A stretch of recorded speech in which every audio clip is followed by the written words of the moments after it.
Behind every undeniable brand are strategies most people never see. Until now. Each week, we're ripping open the playbooks of world-class innovators who've built massive communities from scratch. Real people, real results, real systems you can implement today. I'm Kendall LeJeune, and this is Tribe Tracks.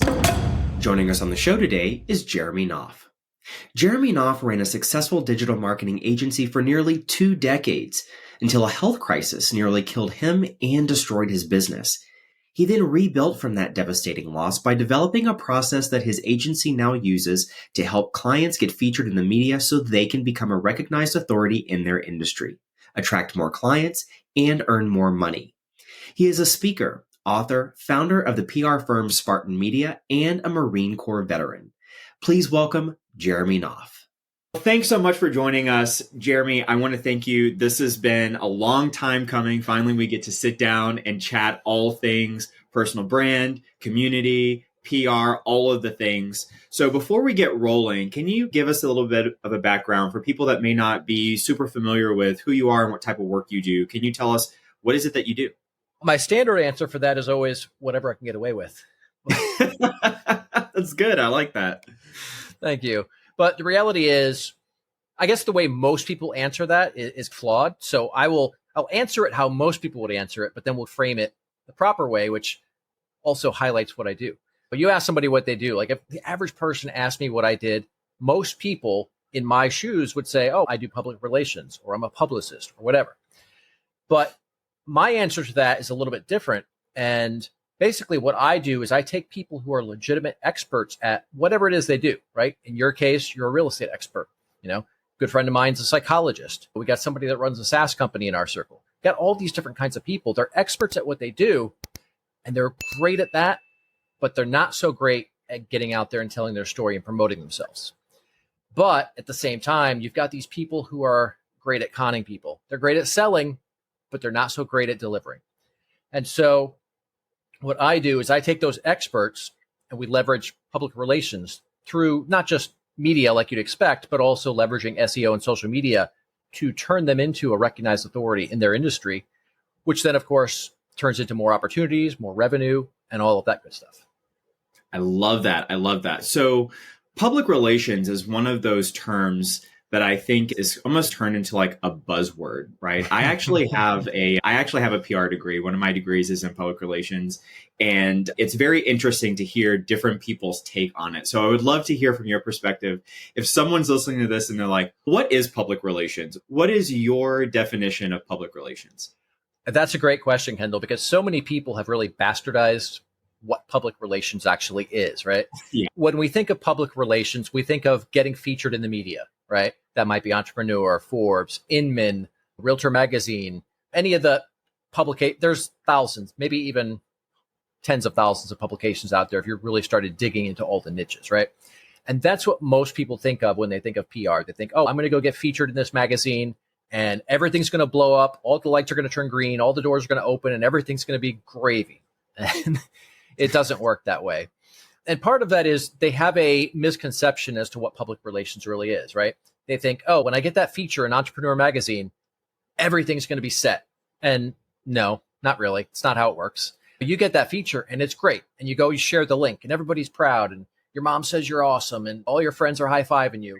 But after that, what's next, right? And most people don't do anything after that. They'll share the link and that's the end of it. Public relations really comes down to how you're using all of the tools at your disposal to influence how the public perceives you, right? So that feature in Entrepreneur Magazine is great, but if you just get it and then don't do anything with it, it's useless. So you have to get the publicity, but then you also have to turn around and leverage that publicity in your marketing. And this is where a lot of people go wrong is even if they do a fairly large campaign, they'll get a bunch of publicity and then they don't do anything with it. Whereas you take that publicity, you turn it into a bunch of content, and generally speaking, you could take a single piece of publicity and turn it into easily a few dozen pieces of content if you approach it the right way. So when you do that, it creates this massive perception of what you're doing because people are constantly seeing everything you're doing on social media, in email, on websites. They go and they search and you show up, right? So it's everywhere. And that's how you start to really make an impact. But at the same time, we have to be careful not to jump into any of these shortcuts. Now, since you've got that background, you probably know some of the shit I'm talking about. The people who are like, oh, I want to go write for Forbes Council, or they're like, I'm going to get a press release and now I can say I'm featured in all these places. Like, no, that's not how it works. When they approach it wrong, it can create problems for them. I'll give you an example. It's actually somebody you may have crossed paths with. I'll tell you who it is when we're done recording. Perfect. But he was one of these engineer types. In fact, prior to getting into real estate, he was an engineer. I don't know if you ever worked. Have you ever worked with an engineer? I have, yes. Okay. So yes. That pained look on your face said everything right there. Just because my brain doesn't work the way an engineer's brain does. Nobody's brain works the way an engineer does. I totally respect it. I'm amazed by it. I can't get on the same page. Exactly. Oh man. So I'm the same way, man. I'm not going to be like that kind of person. But to put it in context, the red flags were there in the beginning. When we do an onboarding, we can typically extract all the information we need in about an hour or so. And then from there, we go back, we put together a plan, come back and review the plan together.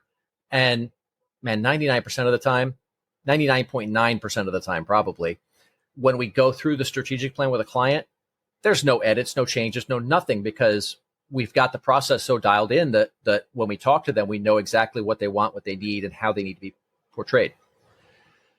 With him, the onboarding took 4 hours, and going through the strategic plan took another 4 hours, right? So I should have known that this was going to be a nightmare. Red flags everywhere. Yes, exactly. So one day he calls me up and he said, hey, I want to do a press release.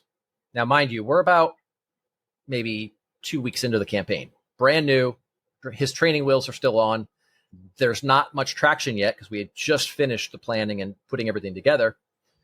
And I'm like, all right, the last time we talked a few days ago, there was nothing new going on in your business. What has happened that's newsworthy that you want to put out here that you think is worthy of a press release? And he says, I was accepted into the Forbes Council. And I'm like, oh, shit. All right. Kendall, do you know much about the Forbes Council? I don't know very much, but I know enough to know why you're laughing about it. But for those that are listening that may not be familiar, could you give us a little bit of context? Yes. Okay. So first of all, the Forbes Council is not actually even run or owned by Forbes.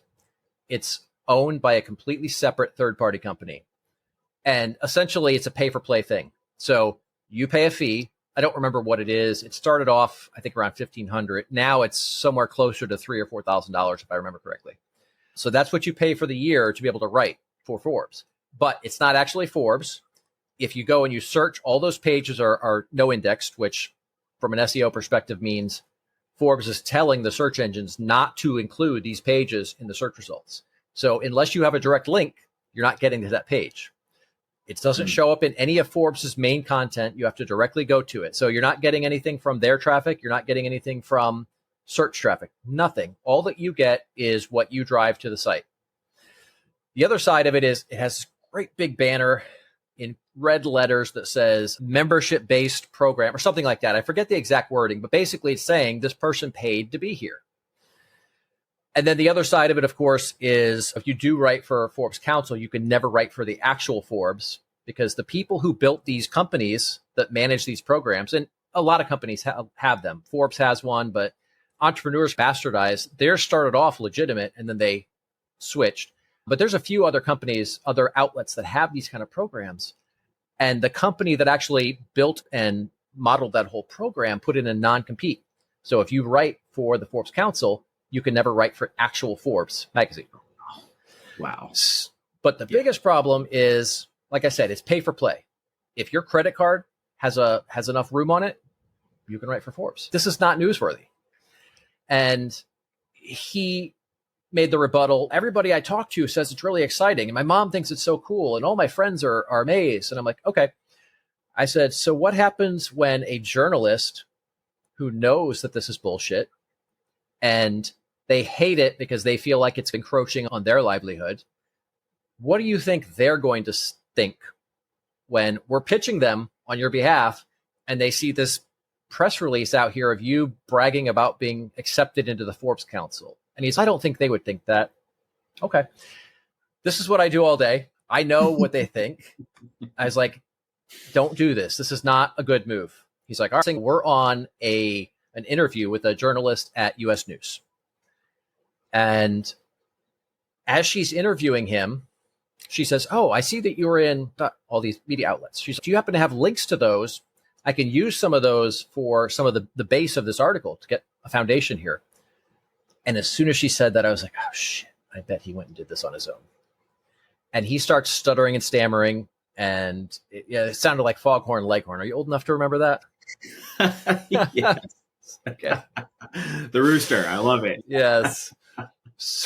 So he's sitting there and stuttering and stammering. And then I put out a press release and I was like, oh, shit. Oh, goodness. Yeah. Now, she's that's not featured. That's syndicated. And if my boss found out that I put you in an article after you've represented yourself this way, he would have my ass. So obviously he didn't get that feature, but he also got blacklisted from that outlet and a couple others that she writes for because she has a duty to inform them. So this is one of the things that a lot of people don't know is there's actually these private blacklists going around behind the scenes that you'll never see unless you're a publicist or a journalist. They're shared very publicly in private, if that makes sense, right? There's these private industry groups or people share them via email. They're in spreadsheets, things like that. But there absolutely are lists of people not to feature, and it's for things like that. Things can go bad pretty quickly. Most people don't realize how easily they can screw things up. Wow. That is, talk about a cautionary tale. That's insane. My gosh. The complete opposite of what we would want when we're promoting ourselves. Right. So when people, let's say someone's listening to this and they're like, listen, I am an expert in this particular industry. I'm looking to get some publicity. I'm looking to build a personal brand, get my name out there. Mm-hmm. What is the 30,000 foot view of those large sort of anchor points along that journey as you think about it? That's a great question. And the first thing comes down to building a personal brand, right? Even if you've got no publicity, you've got nothing, you absolutely need a personal brand. And that's because everyone that comes in contact with you is going to experience that brand. And that applies to journalists just as much as it does to your clients or your potential JV partners or anybody that you're going to associate with. Think about it from a journalist perspective. They're going to interview you. They need a source for a story. Well, every single story that they put out, whether it's, digital publication, magazine, newspaper, TV, whatever, every single story is a reflection on that journalist. If they get it wrong and they cite someone who turns out not to be legit, that hurts them, that hurts their career. So they're going to be real cautious on who they're featuring. They're not just going to take anybody. They want to generally cite the best of the best. So you have to present that image. Now, if you've got the knowledge, that should be relatively easy. The technical side of it, I say that it's not that hard, but I also say that knowing that I'm very technically oriented. I've always been that way, and not everybody else feels that way. But technology has evolved quite a bit over the years, and a lot of the graphic design and website stuff that you would have to do for your personal brand, a lot of that stuff is available. You've got Fiverr and things like that where you can get decent freelancers if you know exactly what you want and you've got the knowledge to get it to that point, right? Because you have to know what you need in order to tell them what you need.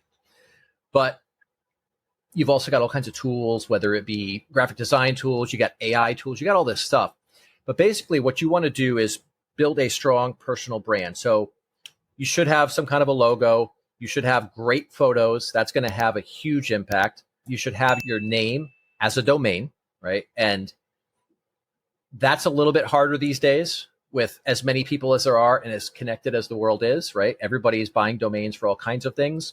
So if you cannot find your name as a .com without hyphens in it, then look at some of the non-traditional TLDs, right? Now, these are the things that are not the .coms. And I would say get away from .net, .biz, stuff like that. Those to me have always seemed cheesy. And I think a lot of people feel that way. If I'm going to go for something that's not a .com, I'm going to have that extension That's all the pieces after the dot. I'm going to have that extension be something that makes sense for whatever it is I'm doing, right? Let's say you were a real estate person. I think there's a TLD for real estate. It's just .real estate, if I remember correctly.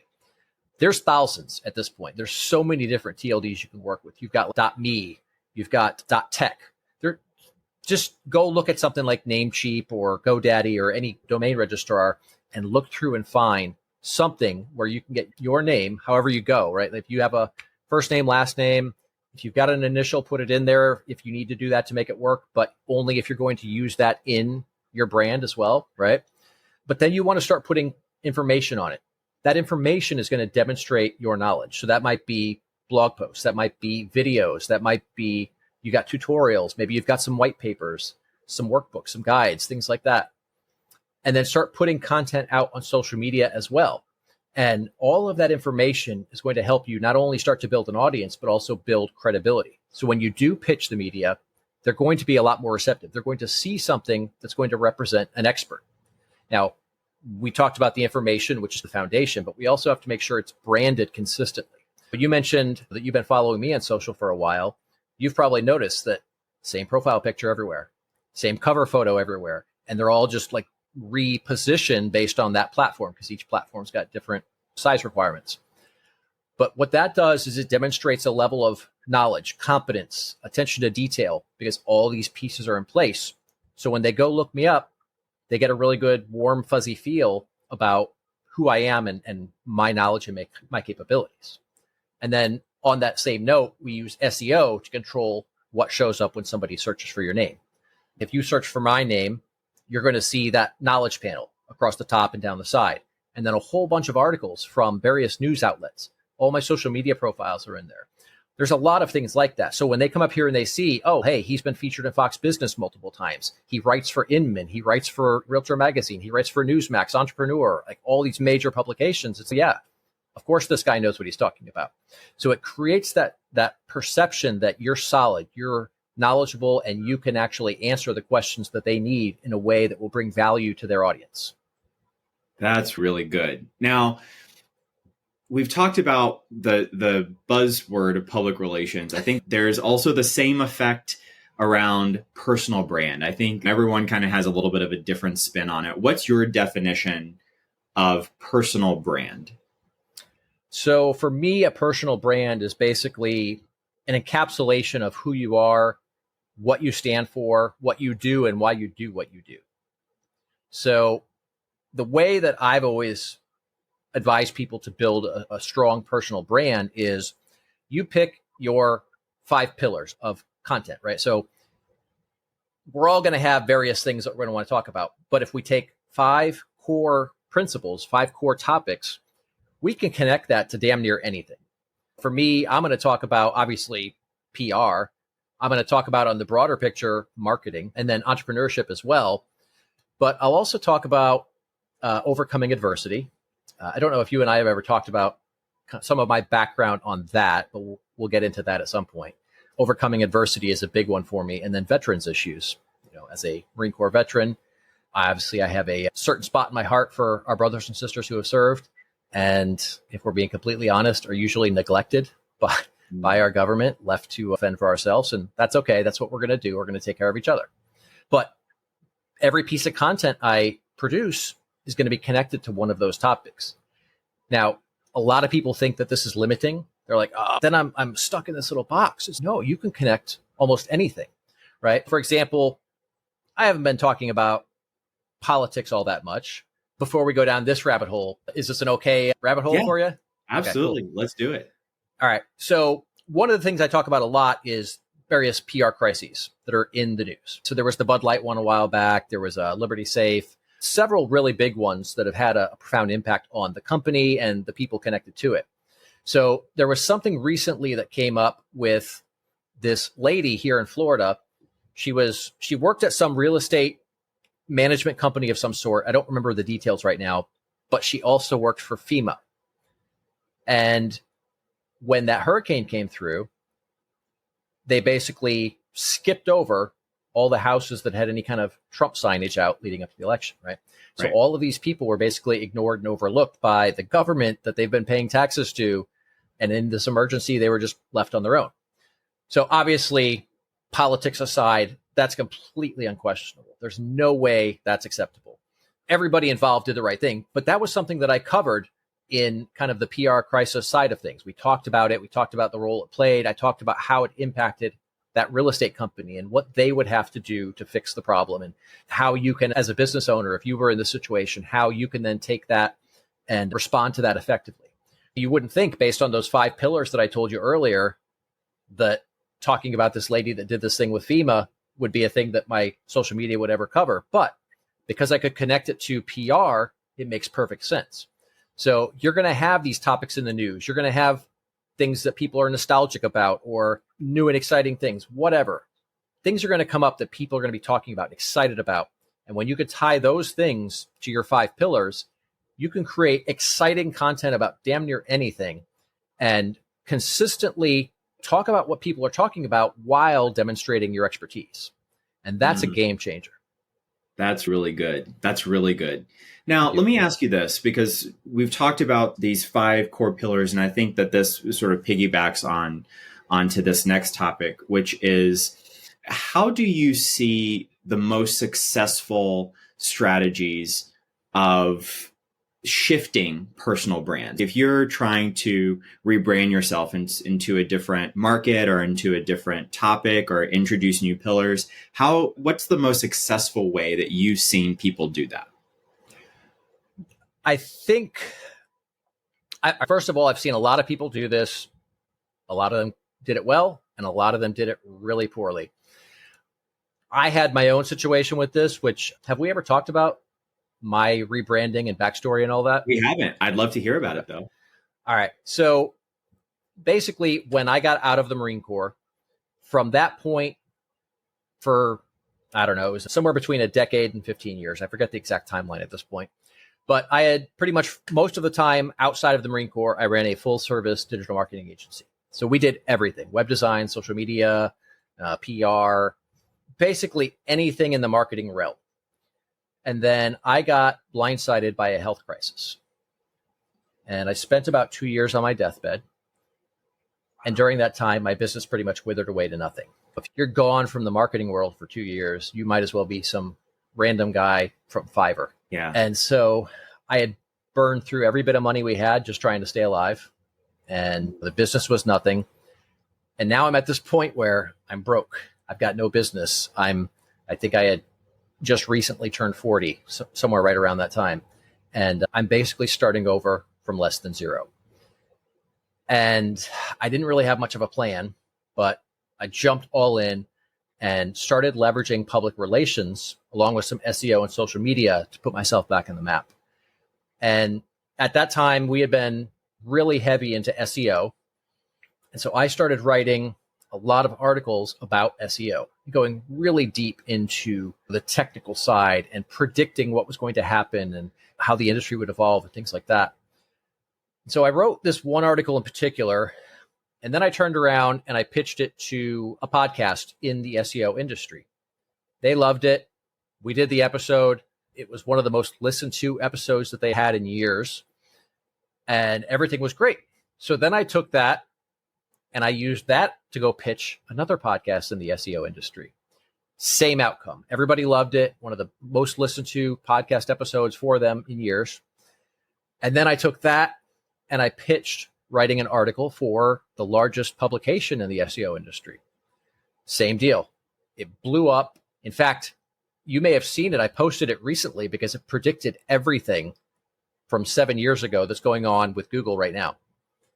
So that one was huge. Everybody loved it. It was one of the most popular articles on the site for that period of time. And it still gets a tremendous amount of visitors at this point, 7 years later. But then I started just stepping on these and leveraging them to get the next piece and the next piece and the next piece. Next thing you know, I'm featured in Forbes. I'm featured in Entrepreneur. I'm featured in Inc. I'm all over the place. Then I start taking this stuff and I turn it into a ton of content. And it looks like I'm literally everywhere. Everywhere somebody turns around, there's Jeremy. There's either something Jeremy shared, something that somebody shared of Jeremy's, just something comes across natively on their feed. They're just seeing me everywhere, and they're seeing my knowledge, what I'm sharing out here. And within a short period of time, I was listed as, there was a long running award for a search engine journal. And it was the top, at the time, it was the top 140 SEO professionals in the world, right? And this includes people all over the world, right? Not just America. Top 140 in the world. So then that was great. Kept doing that for a couple of years. And then eventually I realized this is something that a lot of people need. There's some awesome people out here who are great at what they do. They're really focused on bringing a ton of value to their clients. They're always over delivering. And we've got these other people out here who are, let's be honest, scumbags. They're great at selling. They're great at persuading people, right? It's a masterclass in con artistry, but they're not delivering any value. And because they're better at promotion, they're the ones getting a lot of the business. So I was like, I'm going to pivot entirely to PR. And this was right around COVID at this point. I'm like, I'm going to go ahead and pivot. We're going to focus entirely on PR, but we're not just going to be a PR firm. We're going to do this around taking someone and not just getting them a bunch of media coverage, but turning them into a recognized authority in their industry. And if you really want to take it to the next level, even outside of their industry. For example, one of the clients that we worked with, have you met David Phelps? No, I haven't. Okay. He's in family with us as well. Awesome. I think we've been working together for, 3 or 4 years at this point. He's one of those guys that whenever he's on stage, everybody comes out of the halls and into the room, right? He's the guy that everyone wants to hear what he thinks about what's going on financially, what's going on in the real estate market. And he understands economics at such a high level, it's almost unfathomable. So he had come across a post that a friend of mine put up when I was speaking at stage at Family a while back and asked her for an introduction. We ended up doing some business together, and basically we started featuring him in the media all over the place. And then a few years ago, Florida signed this new financial literacy curriculum into law under the DeSantis administration. And so when I heard about that, I reached out to my friends at the administration and my friends at the DOE, and I got David seated on that working group. Wow. So it's a 13-member working group. Out of those 13 members, Dr. David Phelps and Kim Kiyosaki were the two financial experts. Everybody else was like these curriculum developers, educators, stuff like that. Super important. They needed to be there, absolutely. But now here's David and Kim are the two financial experts. So now he's in an entirely different category. He's the guy that helped the entire state of Florida develop its FinLit curriculum that is being taught to all of the K through 12 students in the entire state. That's incredible. Right? That is incredible. Thank you. So we then leveraged that and then took him up to the next level. I don't know if you know about Johns Hopkins, but okay. So aside from the medical side, though, that everyone knows about, they've also got a business school. And it's on par with any of the other big ones like Harvard or any of the other major business schools, but they're not as well known. So we recently did an event with Johns Hopkins where David and Kim, along with a few other of my clients, basically did a panel where they were speaking to Johns Hopkins master's level real estate program graduates. Took them all out to DC to their new campus out of that Bloomberg building. Gorgeous building, by the way. Oh my God. Wow. But put them on stage with all of these real estate experts at one of the largest, most prestigious business schools in the world. And I'm setting my sights next to create some kind of national financial literacy program at the presidential level and bring them into it and take them up to that level. I love that. That's incredible. That is absolutely incredible. My gosh, what a story. So much adversity and just overcoming that. My gosh, wow. So let me ask, jumping back over to personal brand and kind of digging into that, if you had to say these are the core elements of a personal brand, we've talked about the pillars, the 5 core pillars. What other sort of main elements do you believe construct a personal brand that people need to start identifying if they're like, I don't know if I have a personal brand, or I need to start defining what my personal brand is? What elements make that up? Right. So we talked about the content, the 5 pillars. So no need to beat that horse. We've also got the aesthetic aspect, which I touched on before. But basically, you want to have it look however it needs to look for your brand, which is going to be very different, right? So my brand might be a little gritty. It's polished, it's professional, but it's also a little bit raw. Somebody else may be completely buttoned up, pinstripes, everything buttoned up to the neck, everything. Some people may get away with like a more playful brand, right? So it just really depends on who you are, what you're trying to convey, and who your target market is. But it needs to convey an appearance that's going to resonate with the audience, not you, because you're not your audience. And this is where I see a lot of people go wrong. Is I don't like that, but your target market does, right? So this is an important thing we have to keep in mind. So it needs to be consistent across all the platforms, whether they're on your website, they're on a social media profile, they're looking at one of your lead magnets. Everything needs to be consistent everywhere. And then the other thing is look at who you're associating with, because that says a lot. It's the whole birds of a feather thing, right? Show me your 5 friends and I'll show you your future. Who you're connected with plays a big role in how people perceive you. There's certain people, we won't say their names, but there's certain people in our industry, within our sphere of influence, that we know are not honest and ethical people. We don't often see a lot of the people in our circle engaging with those people. They might be connected, but they're not regularly engaging. And that's because they don't want to be connected with what that person stands for, what they believe in. So we have to be very careful about who we associate with, and don't just go look for the people that you think are going to give you the most impact, right? Yeah, maybe somebody's got a ton of money. Maybe somebody has a resource or a tool or a connection that you need. But if they're the wrong person, you're going to compromise your brand if you're connecting with them just to get that out of it, if you guys aren't actually aligned. So everyone that you connect with will say something either positive or negative about your brand. And then from there, we've got something that we put together whenever we're doing a strategic plan, what I call our core positioning statement. But it's basically, you go through this whole process. And in fact, you know what? I've got one of our guides I'll give you, and you can give to your listeners to use for free. That would be amazing. Yeah. My pleasure. Thank but you. We've got this thing where basically it's like a series of questions. You go through this, and it's going to give you a ton of information that you probably haven't thought of about who you are, what you stand for, all of these things. And then from there, we take that compilation of all that information and distill that down into a nice, tight, concise message. And that's what I call the core positioning statement. And that basically, that will tell people who you are, what you do, what you stand for, why you do it. And that's really important because that activates a part of our brain that's not always activated. Do you know what oxytocin is? Yep. Okay. But tell our listeners, because yes, I will. This is a big topic, and I'm glad that you brought this up. So oxytocin is actually a hormone in our body that's produced when we are engaging with a story. So if somebody's telling you a story, or you're watching a movie, or you're hearing something on a podcast or radio, that's going to produce oxytocin in your brain. Anytime somebody's engaging in storytelling, the listeners will be producing oxytocin. Now, the beauty of this is oxytocin is not just some fancy medical word. It's the hormone in our body that's responsible for trust.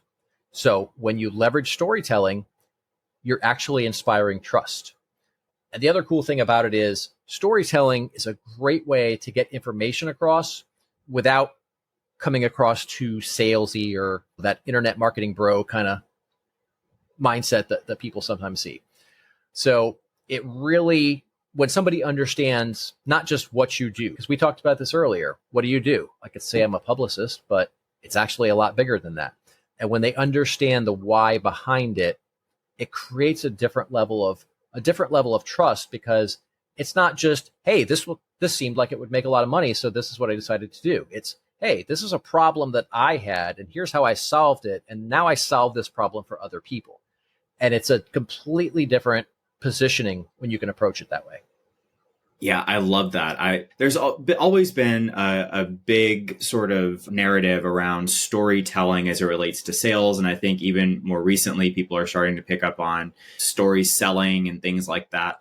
But I think what's so cool about it is like that is it's not just a soft skill of storytelling. There's a biological response that this is tied to. And so can you talk to us a little bit about what are the overarching principles of great storytelling? That's a great question. First, before I answer that, I want to say that everybody can tell great stories. I don't care what you think. You're like, oh, I'm not very good at that, or I'm shy, or this, that. Look, we all had that ability at one point in time. Think back to when you were a kid, you would just never shut up, right? You would tell everything that's ever happened to you that day, and your parents were probably sitting there gritting their teeth, just waiting for a break, a little bit of peace. So we all have the ability. We have to get over that fear or that doubt that we can't do it. That's the first step. It's positioning that mindset. So what I like to do is look at it from the perspective of, I've got something valuable to some people. It's not valuable to everybody. So I'm going to tell my story, and I'm going to tell it the way that I'm going to tell it. And people are either going to accept that or they're not. If they accept it, those are my people. That's my tribe. If they don't accept it, that's not my tribe. They can go down there to the next cave. It's totally fine. There's plenty of business out there. And when you look at it from that perspective with a certain level of insouciance, where I don't have to get everybody. I don't have to work with every single person that I cross paths with. And that's such a stressful mindset to have anyway, right? Like, why put yourself in so much pressure that you think you have to close every single human that you engage with? It's just not even realistic. Reframing that mindset goes such a long way in being able to tell the story effectively, because then when you don't care how people perceive you, because you know this is your message, this is your mission, and people are either going to accept it or not, once you've got that mindset, you're going to be authentically you, and that's going to bring out the people who are going to connect with you and resonate with you the most. So then from there, we want to tell a story in a way that they're going to understand it, not just understand it, but actually feel it. So I'll give you an example. This wasn't directly PR, but it did massively change. I guess it is still public relations either way. It did massively change how a fairly large group of people saw me. They already loved me. That's why they were at this event that I put together, but it went to the next level. Basically, I got up on stage at this event that I was holding, and I had a little pause as I was getting into things. And I was like, so I want to tell you guys why we're here. I was like, look, we've got this event. It's a great business event. You've got some of the top business people in the Tampa Bay area here. A lot of opportunity for collaboration, connect with all these people. I was like, but I want you guys to understand that this is more than just some high level networking or anything like that. It's so much more. And then I delved into my story about the health crisis and how I basically had to start over in my 40s and from nothing, less than nothing really. And I talked about how I had this great circle of people that I could rely on, that I could ask for help, that I could make things happen by picking up the phone or sending a text or an email. And I acknowledged some of the people in the room who were there that night that had helped me get things back up and going. And it was an emotional moment. I didn't share all the details, but I shared enough. And I did botch it a little bit, I will say, because I talked about the nearly dying and all of that. And it was a little abrupt. It wasn't quite as polished. So I did rattle some people a bit. But once we got through that, everybody was fine. Everybody was like super emotional. Like everybody was coming up to me throughout the night. But what I really saw was a shift in the room. So at first, everybody was connecting like they would at any event. But holy shit, Kendall, after that speech, people started going around and looking for you do this? I know this guy over here. Come here and I'll introduce you to him. So it wasn't even just they're looking out for themselves. Now they're actively doing things to help other people that there's no direct benefit to them, right? And that is a really great story that highlights the impact that effective storytelling can have. Wow. That's powerful. That's really powerful. So if someone's listening to this and they're like, listen, I don't really have that much of an adversity story. I haven't been on the brink of death, or I haven't been on the brink of bankruptcy or anything like that. What type of approach would you advise those people to take? I will tell you that most people don't realize it, but almost everybody's got some story of serious adversity. Might be a childhood thing, it might be an adult thing, but somewhere in every one of our lives, there's a story of overcoming some kind of adversity. It may not be a life or death thing. It may not be financial catastrophe, but it could be something. It could be, I had this problem. I couldn't find a solution. So I created a solution. And so there's the problem that you've overcome. And that's the story behind most businesses, really. Like, most businesses exist because somebody needed to solve a problem and there wasn't a solution available for it that made sense for, at least for them. But because the business exists, then obviously that means a lot of people had that problem and the solutions that existed did not work for them. Yeah, that's a really good point. That's a really good insight. I want to jump back over to when we were talking about personal brand and that aesthetic piece of it. So you made a really good point, and it made my ears perk up a little bit whenever you said that the aesthetic has to be relevant to the people that you are targeting, to your audience. And so how can someone go about figuring out, what does my audience respond to? What should it look like? So if I like the color blue, but my audience doesn't, I need to know that. So how does that work? Yeah, so that's where you start getting into a couple of different factors. So one is, if you're DIYing it, then you're going to have a lot harder time, because most people are not trained in design and color theory and aesthetic, all of this stuff. So most people don't have the knowledge to do it themselves. What you should do is work with a good freelancer or a good design firm, something like that, that the people have the knowledge. They know, because look, it's not purely subjective. It's not, hey, I like this or my audience likes this. There's actually deep psychological factors in design that if you get it wrong, you may like it. Some of your audience may like it, but they don't buy because it creates a sense of distrust for whatever reason, right? So there are absolutely design fundamentals that we have to adhere to. And there's times when you can break those rules, but you have to know what the rules are to know when you can break them. So work with a good freelancer or work with a good agency and get something really solid. And then you can also do what's called focus groups, right? So you're getting people who are in your target market. And you have to be careful how you do this, because a lot of people they'll have their friends play focus group, or they'll ask industry peers who do the same thing they do. Okay, but that's not your target market. That's your competitor, or that's your joint venture partner, or whatever. So we have to get the right people. And in a lot of cases, it probably doesn't make sense to go through that part of it, because unless you're a very large brand, it just doesn't make economic sense to have these groups. That's usually something that you're going to see with a multi-million dollar company, not something that's maybe you got some small company doing $1 million a year. Setting up focus groups, probably not very viable for them. Yeah, just work with a solid professional who knows what they're doing. They're going to be able to give you that guidance. There's not really a way to distill 10, 20 years of design knowledge into a piece of advice other than just get somebody who knows what they're doing, or be prepared to invest a lot of time to be able to get it right.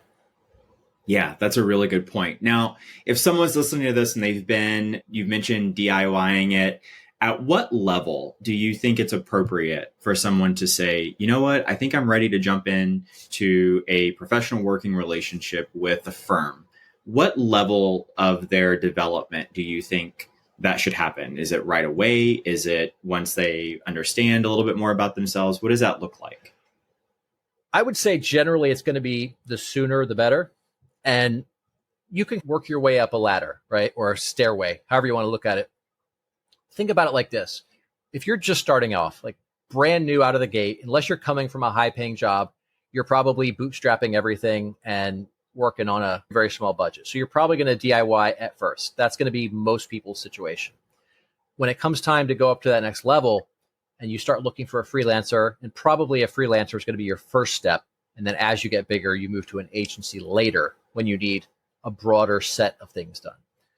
But there's going to be freelancers and agencies at every level. For any kind of service you can think of, you can find agencies that will do things for a few $100. And then you've got agencies that will do like Jaguar. I think they spent $3 million on that horrendous rebranding campaign. And the entire internet's dragging them right now. So it's not always about how much you pay, but there is some truth to the you get what you pay for mindset.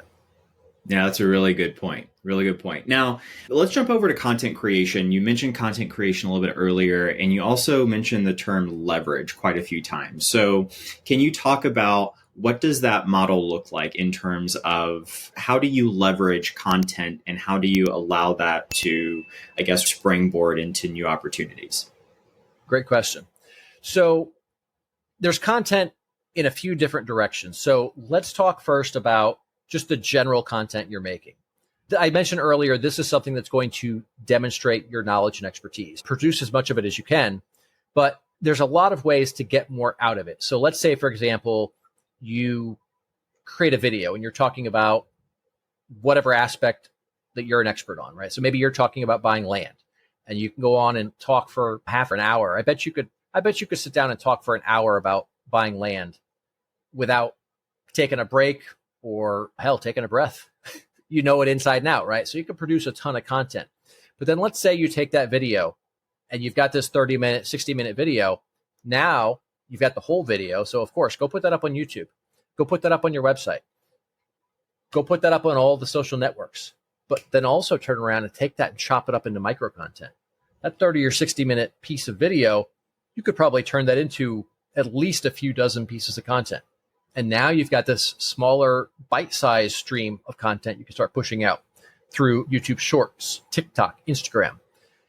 But then to also take that whole video, you could dump it into a tool that will write an entire article from the video. So a friend of mine introduced me to a tool called, Blogify. I actually had it in one of my other windows over here. I fed it a video of me speaking on stage at Family a few years ago. And in about 5 minutes, it wrote like a 3,500 word article about my entire presentation. And I read it. And usually I hate AI. The content it's producing is garbage. It sounds old school. Do you know what SEO spinning content is? No. Sure. What is that? Basically, it's this, trying to think of how to describe it without going too deep into programming. There were these tools, and basically you would take, so let's say you've got your article, all these lines in it. And then let's say you said, here's how to invest in real estate. And then let's say instead of invest in, so let's say you wrap curly brackets, the ones up there towards the top of the screen keyboard. You wrap curly brackets, and then you put pipes, the little pipe symbol. Mm-hmm. And basically it will pick. So you could have invest in, you might have, how else would you say invest in? Capitalize, however many different ways, whatever. You just basically take a word or a phrase, and then in between you put a pipe, and then you put another word or a phrase, whatever. And it will select one of those. So you could take an article, and if you structure an entire article this way, each time that it runs through, it's a completely different article. Passes all the copy scan tools, all that. And this was an old school SEO technique, right? And so I just completely lost my train of thought. We're talking. It's okay. We're talking about the Blogify and that. Okay. So these tools or this approach, this tactic or strategy, however you want to look at it, it allowed SEOs to produce a ton of content back in the day with a fairly small input of effort. And then you would go and blast these to all these article directories. That's what most AI looks like. It's just spun garbage. But I took my video of me speaking. I think I was speaking for maybe 20, 30 minutes on stage. I dumped it in there, and it wrote an article like from the perspective of another person about what I was speaking about. And it quoted me, and it had these call outs, and it had statistics in there, and it put shit in tables and charts. And it's like, I'm reading this thing and I'm like expecting to find something terrible. And I'm just reading through the whole thing. And I'm like, but wait a minute, this is actually good. So that's another way to then we've all got a bunch of video content, most of us nowadays, right? We've got podcasts, we've got our YouTube channels. So there's a ton of stuff that we can dump into there to create more content. And it's not really taking a significant amount more work. So that's creating the content from scratch that you're just building out of your own ideas. Then the other side is content from the publicity that you're earning. So some of the same things apply here. If you're on a TV segment, you're going to take, obviously, and post those videos, put those up on YouTube, the full video. But then you can also go and chop them up into micro content. You have a good 3, 4, 5 minute segment on TV. I guarantee you're going to be able to pull 3 or 4 solid little sound bites out of that. And those are now micro content, right? The other thing you could do with that is then you make a montage reel, right? You may have seen our friend Amanda. She shared a montage of some of her recent TV segments, right? That creates a lot of authority because here she is on, in that particular one, I think there was like 5 or 6 different clips from TV segments, right? For somebody to be on TV that much, they must know what the hell they're talking about, right? In the article, let's say you were featured in an article, there's probably a ton of things you said in there that you can then pull out and turn into little quote graphics, right? So you've got these cool branded graphics that you put a 2, maybe 3 sentence max quote from that article. Now you've got this graphic stuff that you can share. You could also take the things that you didn't get a chance to say in that news segment or in that article and go deeper into it. And you could do that in a text post. You could do it in a video post, or better yet, you do it in the video first, then you run the video through the AI tool and turn it into a text post. So there's a lot of ways that you can really create outrageous leverage from what you're already doing and turn it into just a mountain of content. That's so good. That is so good. So you mentioned AI. I want to talk about, how are you seeing AI work with SEO? So if someone is, let's say someone is like bootstrapping this and they're just trying to get the best optimized, let's say, titles for their YouTube videos. Do you know of any AI tools, or how can they go about doing that if they're trying to make sure that everything is optimized in terms of titles, blog articles, whatever it is that they're putting out? I have to say, all right, so a couple of disclaimers. I have not really been heavy in SEO for a few years now. There may be a lot of tools that I'm not aware of, but I've always been very hesitant to rely on AI for something like that, at least if you're not going through and reviewing everything, right? So don't just take it at face value. If you're going to let the tool do the heavy lifting and then go in and tweak it from there, then that's fine. As far as what specific tools on the SEO side, I don't know. I've just been dabbling with that Blogify one that I talked about. I've got some experience with it, but I don't have a ton. What I would suggest, so there's a guy in our circle. Have you had a chance to meet Bob McIntosh? Yeah. Okay. Bob's a great guy. Yeah. Yes. Super smart about SEO as well. And he's specifically, working with a lot of people in the real estate space. So if somebody really wants to get deep onto the SEO side, I would recommend reaching out to him. There's a couple of other people that aren't in our circle, but are top-notch SEOs. Adam Reamer's a great guy. Bill Hartzer's another. As far as specific tools, I can't recommend anything because it's not something I've used in that context. Got it. And so let's say AI off of the table. If someone wanted to bootstrap for SEO outside of going and hiring someone, are there any DIY stuff that we could be doing for SEO? Is that really best left up to the professionals? You absolutely can. And that's how I got into the SEO industry myself. There was a need in a company that I was at, and I just sat down and figured it out. It absolutely can be done. But man, have you been watching what's been going on with Google lately?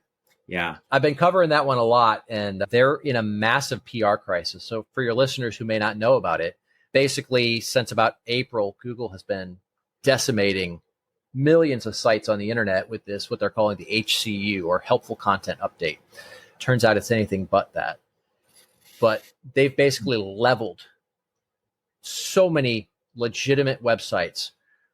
I don't even know if it's worth doing anything with Google at this point, because they're really trying to cut small publishers out of the picture. So that's going to come down to a risk versus reward ratio, right? Are we going to put in all this effort and get anything out of it? Or are we going to put in all this effort and then we're still on page 2 because Google's got the entire first page of the search results filled with their own shit? It can be done.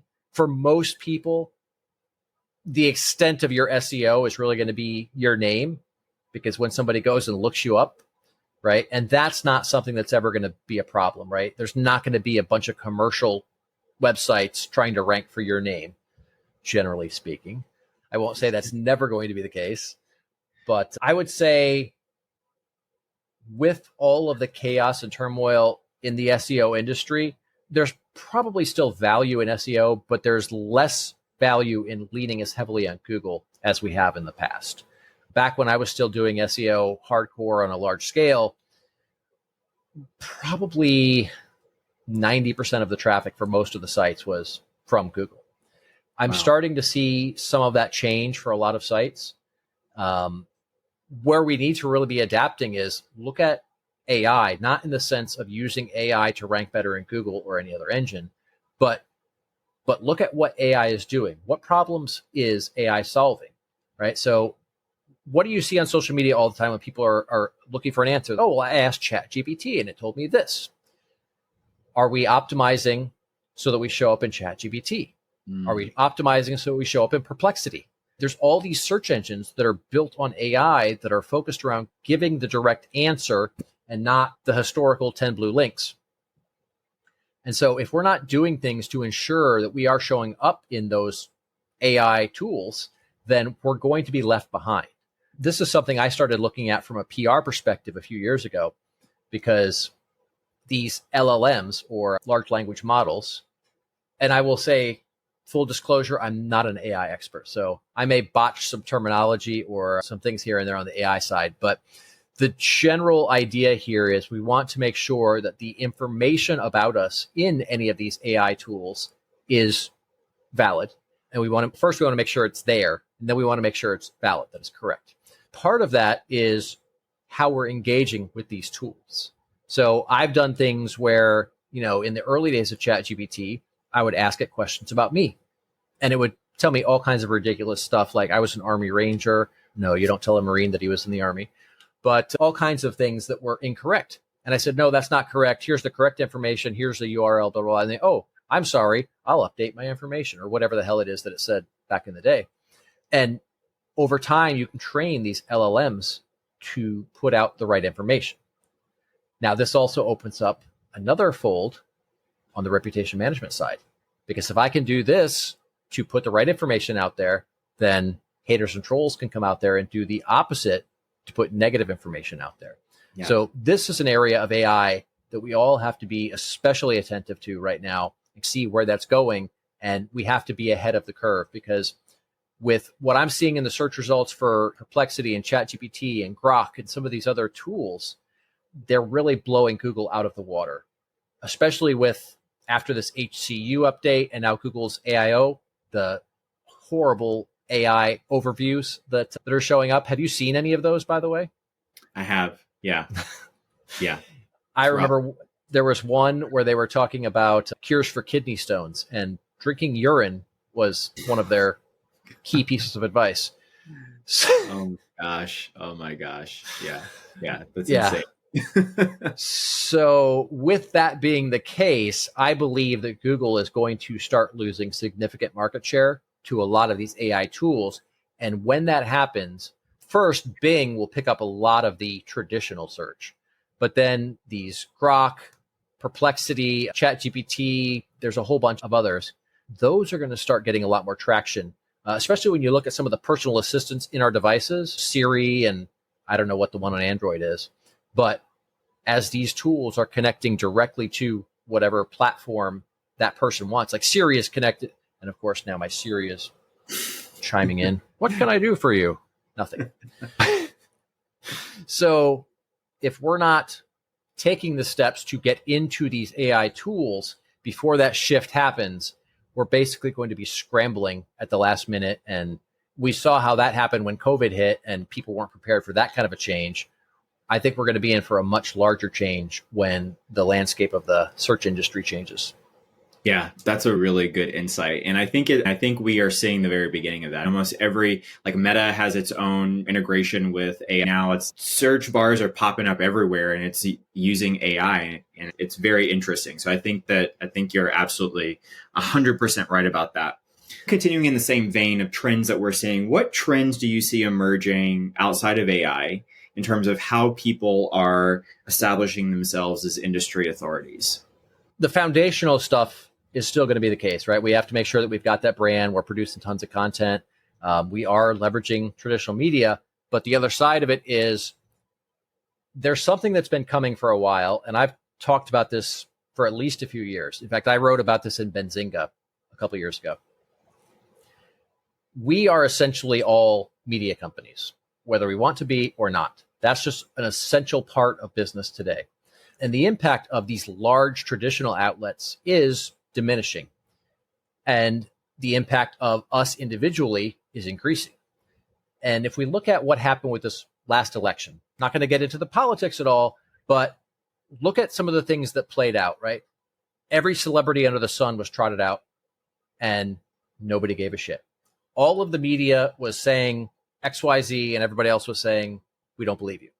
So, but all of these influencers, all of these people, these content creators who are out there generating tons of content, they're putting their ideas, their opinions, their views into the world.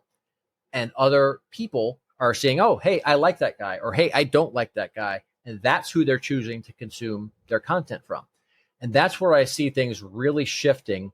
We're going to see a lot with live streaming, right? Not just creating content, but also live streaming and engaging in real time with people in a video setting, which is great because you get that body language, you get the facial expressions, you get everything. And it allows you to build a much stronger connection more quickly. Now, it's not going to help you connect with people who aren't your ideal avatar anyway, and that's okay.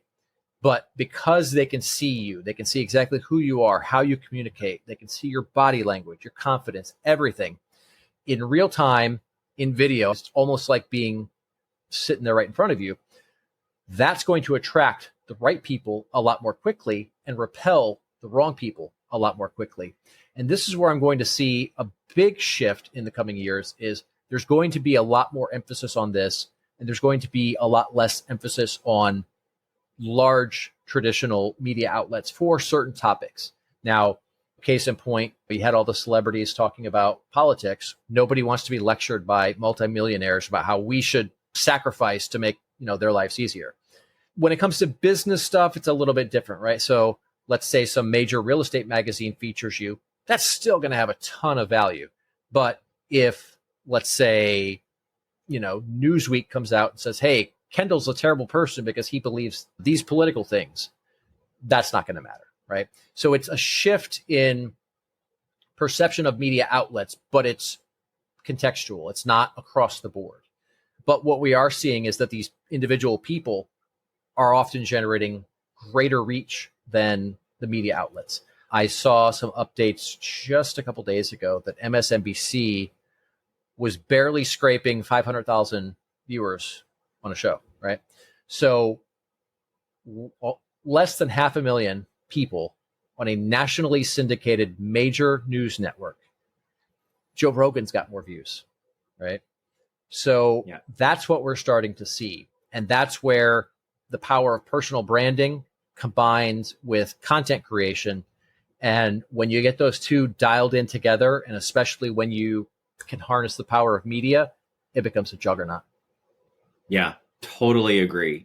When I first got into college, it was during a presidential election around that time. And so a lot of our PR classes and case studies revolved around that. And so I'm always interested when we have a national election because it's just a great sort of lab for lots of different PR things. We're not getting political here, but I do want to hear from your perspective. What were some of the highlights that as a PR person, you just thought, oh my gosh, this is brilliant, or oh my gosh, this is absolutely terrible in the last election that we just came out of for the presidential election in the US? All right. So I guess to answer this, we'll have to get somewhat political. But there was a post I made on Facebook that definitely riled a few people up. But I was talking about, essentially, I said, it's not a good strategy that when your customer base, your audience tells you they don't like what you're selling, it's not a good look to tell them that they're stupid and they just don't understand it. Like that's never a winning PR strategy. We saw that on one side. For whatever it's worth, don't do what they did in that campaign. I saw T-shirts, mugs, hats. I saw gold or silver coins with it. What do you call it? Where it's raised up. You know what I'm talking about. Embossed, yeah. Embossed, thank you. Could not come up with the word. So that was a really good one. The other really good one was I forget exactly what the wording was. You caught me on the spot, but when they said something about him being garbage or Trump supporters being garbage, dude rolls out in a damn garbage truck. Like, you can't, like, that's perfect. Yeah, exactly. From a PR standpoint, I was like, oh my gosh, whoever came up with that, give that person a bonus, because that was capitalizing on a moment that is going to be a benchmark for PR in campaigns for a long time. Absolutely. And there was a few, that's the ones that are popping to the top of my head. He seemed to capitalize on every opportunity really fast and in a really big way. That was the key things that I saw. And then, like I mentioned earlier, going to the individual influencers, going to the podcasters, going to all of these individual, and you're creating this grassroots kind of groundswell rather than going to the media outlets and trying to talk down to all of us. They went at the bottom and worked up. And that was a key factor in the success that they had. Yeah. Yeah, really interesting. So many lessons that can be taken away from both sides, positive, negative, all kinds of things, but talk about a rich cache of learning opportunities. So that was very interesting for sure. So if someone's listening to this and they are looking to build their tribe, they're looking to define who they are, what would be the three biggest takeaways from Jeremy, the PR expert, of this is what you need to keep in mind and this is what you need to do? Okay. So the first thing is you have to figure out what your mission is, right? Why are you doing what you're doing? And this is huge from a PR perspective, but really it's foundational, so far below. Everything is built on this. We'll see if I can make it through this one. During that time when I was on my deathbed, as that autoimmune condition was doing what it was doing in my body, it was basically creating massive pain from inflammation, head to toe, skin to bone, 24/7 at a level that morphine didn't even touch. Oh my God. And I got to a point where I understood how people took their lives. And up to that point, that was just a foreign concept. That was something people did because they were weak. And it came to a point where my perspective on it had completely changed. Took a complete 180.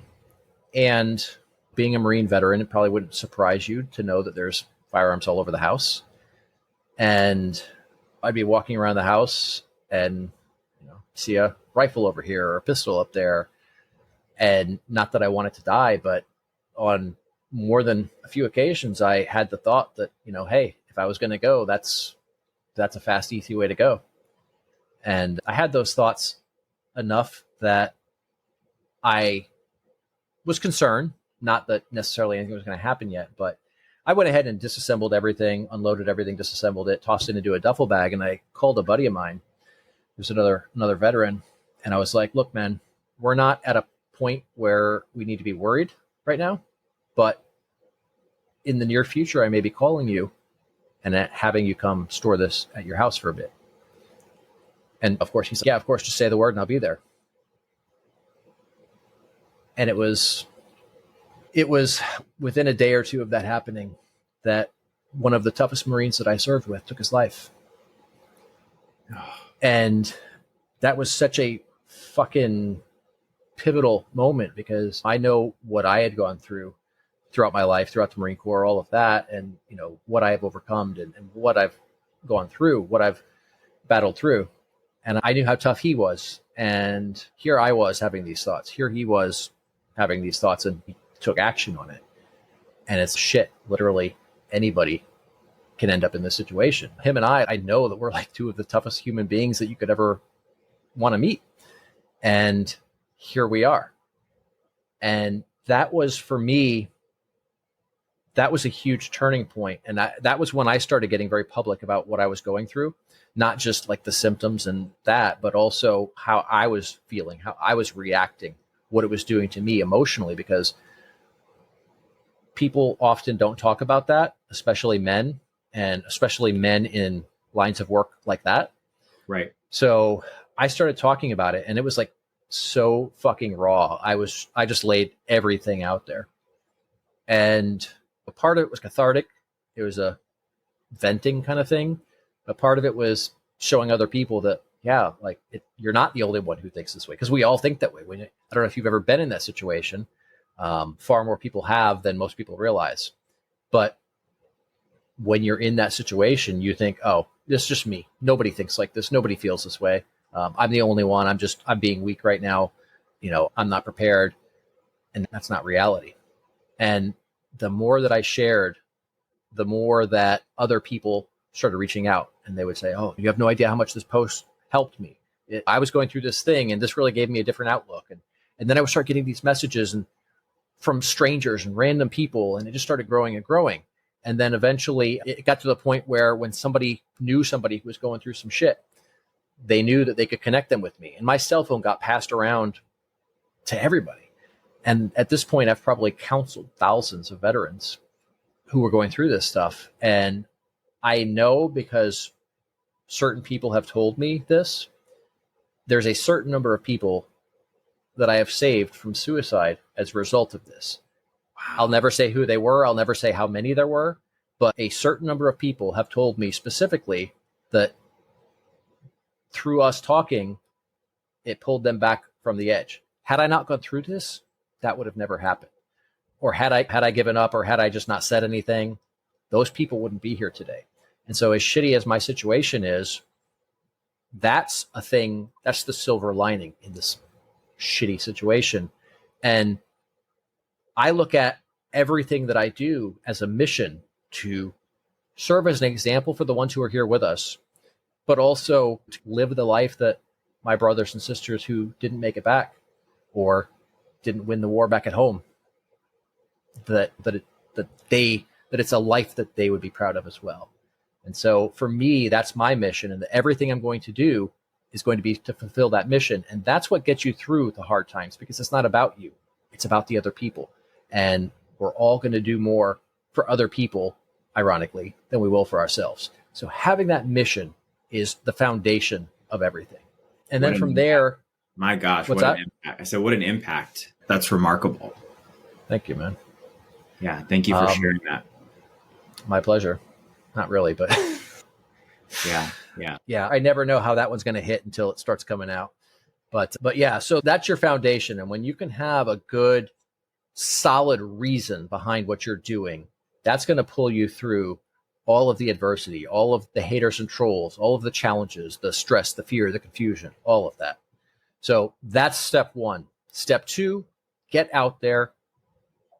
Not only get out there and promote yourself, but get out there and learn more. Get out there and get better at your craft. Do all the things that you need to do to be the best that you could possibly be at what you do in serving other people. And then from there, just keep learning and adapting, right? Look at what's going on. I pivoted to PR a few years ago, and it's great, but that industry is changing dramatically, and I'm changing ahead of it. But I'm already seeing publicists who are starving because they're not paying attention to how things are evolving. I'm seeing people who are still entrepreneurs, the ones who are DIYing their publicity. I'm seeing them use strategies and tactics that don't work anymore. They're wasting their money. So we have to look at what's coming ahead of us and constantly work to stay as close to the forefront as we can on that, right? We don't want to go, we had a term back in the tech industry. You've got leading edge and then you've got bleeding edge, right? We don't want to do the bleeding edge because that's where you're doing untested shit, completely untested. You're operating in 100% experimental mode. Things are not stable. They're not reliable. You don't want to go quite that far. You want to get ahead of the majority so that you've got that early mover advantage, but you don't want to go so far that you're wasting a lot of time, energy, and resources on shit that's never going to pan out. Yeah. Oh my gosh. That's so good. That right there. I need to listen to that a few more times because there's so much good in that. Thank you. Thank you for that. So Jeremy, as we wrap up here, what would you consider to be your superpower?